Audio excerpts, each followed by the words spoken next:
Halo semua, selamat datang di perjalanan sejarah yang mengguncangkan dunia. Pada tahun 1917, Rusia mengalami perubahan drastis yang mengubah arah negara dan tatanan global. Di sini, kami yang beranggotakan, saya sendiri, Zahra Amelia, dan teman saya ada Arman, Hafiz, Irfandi, Hanifah, dan Ina. Revolusi fase pertama. Revolusi fase pertama berlangsung pada Februari 1911. Tujuan revolusi fase pertama adalah memulihkan kemasan Tsar Nicholas XI. Revolusi fase pertama juga legas dari revolusi ini adalah kaum komunisme bergabung dalam Partai Sosial Demokrat Rusia Partai Sosial Revolusioner dan Partai Demokratik Konstitusional yang berhaluan liberal, serta ada juga tentara Rusia yang mendukung revolusi ini. Sedangkan pada pemerintahan juga terdapat Dewan Burs Ataf yang dinamakan Buruh Soviet, namun telah dibubarkan oleh Tsar pada tahun 1905, dan Remimpigalit Trotsky yang asingkan Siberia. Awal revolusi Februari ini diawali dengan demonstrasi para buruh perempuan di Petrograd atau ibu kota Rusia. Sejumlah buruh laki-laki juga menyusul bergabung sehingga terkumpul kurang lebih 385.000 buruh. Kemudian apa tujuan mereka melakukan demonstrasi? Jadi ada dua tuntunan, yaitu satu, pemenuhan kebutuhan atau roti, perdamaian dan kebebasan. Dua, reformasi pertahanan berupa restitusi sehingga peran militer tanah. Demonstrasi kemudian berujung kerusuhan bentrokan antara buruh, tentara, dan polisi tidak dapat dihindarkan. Pemerintah pun tidak berdaya mengaras hal tersebut hingga akhirnya para demonstran dapat menduduki tempat-tempat penting. Dan 28 Februari 1911, pasukan terakhir yang setia pada Kaisar menyerah. Akhir revolusi fase pertama. Nah, kemudian setelah revolusi berhasil, maka para pesabal dan memaksa Tsarkul tahta ke Tsarkul bersama. Nah, keluarganya diasingkan. Setelah itu, kelompok revolusi membentuk sebuah koalisi nasional yang akan menjalankan pemerintahan sementara. Koalisi mereka menjamin penegasan sipil serta mengajarkan pemilu yang demokratis. Revolusi Rusia fase kedua.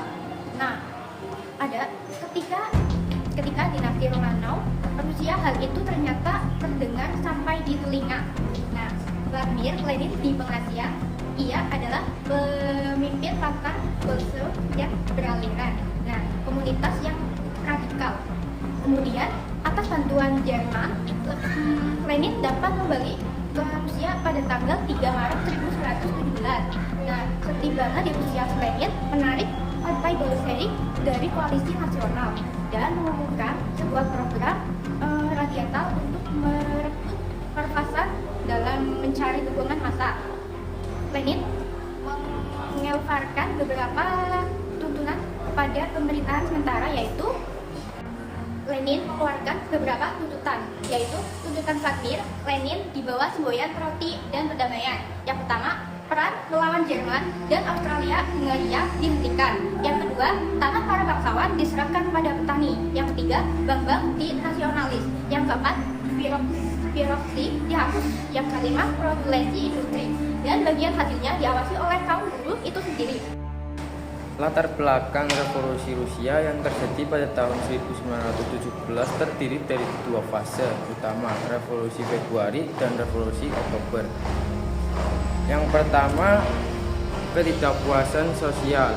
Rakyat Rusia, terutama petani dan pekerja, menderita akibat kemiskinan, kelaparan, dan kondisi kerja yang buruk. Ketidakpuasan ini semakin meningkat terutama setelah kekalahan Rusia dalam Perang Dunia I. Yang kedua, monarki absolut. Kekuasaan Tsar Nicholas Romawi II yang otoriter menimbulkan ketidakpuasan di kalangan berbagai lapisan masyarakat. Banyak yang mendukung perubahan menuju pemerintahan yang lebih demokratis. Yang ketiga, pengaruh ideologi. Munculnya ideologi would be murdered by the Marxisme Bolsheviks. di kalangan kaum For the time being, the intelektual February dan Revolution vested memicu power in a harapan provisional government that akan represented revolusi yang liberal values. akan menggulingkan sistem kapitalis dan monarki.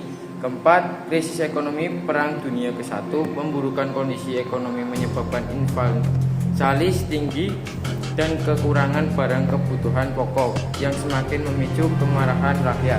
Yang kelima, aktivitas politik, organisasi politik seperti Bolshevik dan Menshevik serta kelompok sosial lainnya mulai bergerak untuk memperjuangkan hak-hak rakyat. Pesan dari revolusi Rusia adalah perlunya perjuangan kolektif untuk keadilan sosial dan hak-hak rakyat. Pesan yang ditinggalkan adalah bahwa ketidakpuasan terhadap ketidakadilan dapat memicu perubahan besar, namun juga menyoroti potensi untuk konflik dan tirani baru. Nah, itu dia beberapa penjelasan dari kami. Kurang lebihnya mohon maaf. Sekian, terima kasih.